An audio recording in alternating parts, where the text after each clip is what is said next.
নবীজি বলেছেন কিয়ামতের দুইটা মেজর সাইন, দুইটার মধ্যে একটা হচ্ছে আনতারাল হুফাতাল উরাতাল আলাতা রিয়াশাইয়া তাতাওয়ালুনা ফিল বুনিয়ান। যখন সমাজের দরিদ্র শ্রেণীর মানুষেরা, যাদের পায়ে স্যান্ডেল ছিল না, গায়ে কাপড় ছিল না, এরা উঁচু উঁচু বিল্ডিং নির্মাণের প্রতিযোগিতা করতে থাকবে, ফান্তাজিরিস সাআহ, তখন কিয়ামতের অপেক্ষা করতে থাকবে। আজকে থেকে 100 বছর আগে ছিল এগুলা? 200 বছর আগে ছিল? সুবহানাল্লাহ। আর কোন সাইনের জন্য অপেক্ষা করছেন?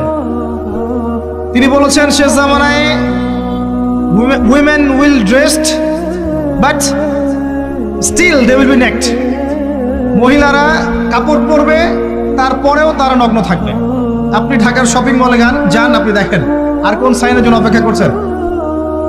শুধু ঢাকা কেন, গ্রামগঞ্জে ছড়িয়ে পড়েছে এগুলো, এখন গ্রামেও ছড়িয়ে পড়েছে, গ্রামে আরো বেশি দেখা গেছে মাশাআল্লাহ।